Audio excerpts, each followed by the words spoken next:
La chronique culture qui se poursuit, de nouveaux invités. Avec nous, Charles Gonzalez, bonsoir. Bonsoir. À vos côtés, Céline Novatin, de la Maison de la Poésie. Bonsoir. Alors, vous produisez ce soir, donc c'est la première représentation, vous présentez une trilogie, c'est celle de 3 femmes. Alors, Camille Claudel ce soir, demain, nous aurons Thérèse Davila, après-demain, Sarah Kane, et samedi, le triptyque, à la suite d'affilée, 3 heures de représentation. Alors, ces 3 pièces s'appuient sur les écrits de ces femmes au destin particulier. J'ai envie de dire, c'est quand même surprenant. Vous êtes un homme et vous interprétez des femmes. C'est pas un peu déroutant, ça, quand même? Oui, mais ce sont les origines du théâtre. Hein. Je veux dire, à l'époque de Shakespeare, les hommes jouaient le rôle de femmes. Et puis j'ai importé ça du Japon, de Tokyo, où je jouais là-bas. Et puis j'ai eu un choc en voyant les onagata. Ce sont les hommes qui jouent les personnages de femmes. Et je répétais une pièce et je mettais en scène, en fait, à l'origine, une femme de la comédie française dans le rôle de Camille Claudel. Et en revenant, je me suis dit, hop, je vais interpréter ce personnage à la japonaise, voilà. Et ça surprend pas le public? Non, non, parce qu'ils sont avertis, évidemment, mais non, je crois que c'est au bout de quelques secondes, on oublie que c'est un homme qui joue. Hein, c'est la magie du théâtre, voilà. Mais est-ce que vous pouvez nous présenter justement ces figures féminines? Oui.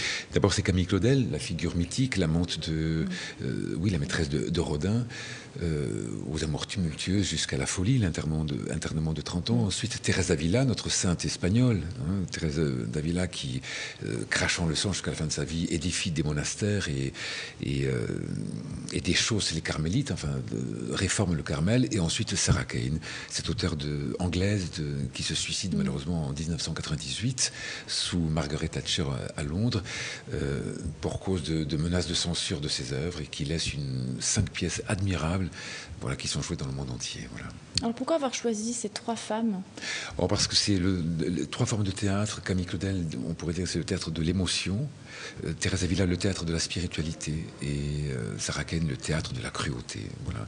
Mais on rit aussi beaucoup. Hein. Ce que je veux dire, c'est que est-ce que c'est pas sombre un peu? Non, c'est sombre, mais vous savez, il faut se battre contre cette idée aujourd'hui que le spectacle doit faire à tout prix rire le public, mais il doit aussi émouvoir, non?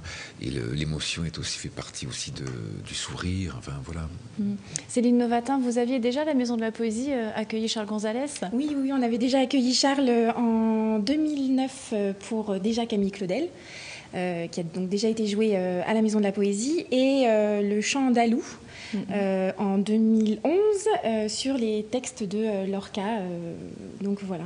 Et nous étions aide à la création sur ce spectacle, Maison de la Poésie. Pourquoi avoir fait appel à nouveau à cet artiste? Parce que c'est une belle histoire entre la Maison de la Poésie et Charles Gonzalez. Donc on est toujours très très content de le recevoir. Les gens sont très contents de venir le voir ou le revoir, en tout cas pour Camille Claudel pour ce soir. Et voilà, c'est un théâtre qui touche l'équipe de la Maison de la Poésie, qui touche Jacques Fournier dans ses choix de programmation. Donc ça paraissait normal de l'accueillir, et en plus sur la trilogie, donc avec les 3 figures, et la soirée de samedi où là on accueille Charles pour une grande soirée. Alors vous êtes acteur, metteur en scène, vous vous sentez poète? Parce que justement vous jouez à la Maison de la Poésie. Oui, mais vous savez, les acteurs sont des poètes, finalement, les poètes du plateau. On se sent, c'est une autre forme d'écriture, l'écriture du corps, mais nous avons les mots des autres. Donc c'est une forme de recréation, voilà, de repoésie, disons. Voilà. Mais vous êtes dans quel état d'esprit là avant de monter sur scène? Formidable, formidable, vraiment, j'ai hâte d'y retourner, tout en étant très joyeux avec vous et de parler de ces 3 bébés, finalement, mais qui se jouent depuis très longtemps, qui ont fait le tour du monde. Hein.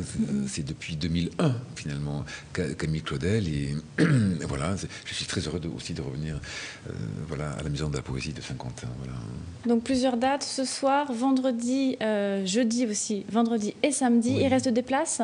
Il reste des places pour quelques places pour ce soir, pour demain et vendredi. En revanche, pour samedi, c'est complet. C'est complet. Donc dépêchez-vous d'y aller ce soir. Si vous nous suivez en direct, il est presque 19h et on va vous laisser repartir pour cette Maison de la Poésie à Guyancourt. Merci à tous les deux. Merci également, Johanna, pour cette chronique culture. On vous retrouve mercredi prochain, bien évidemment.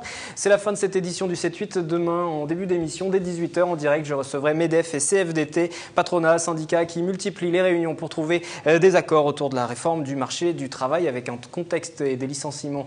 C'est particulièrement compliqué. Vont-ils y parvenir? On le verra en tout cas sur ce plateau. Excellente soirée, à demain.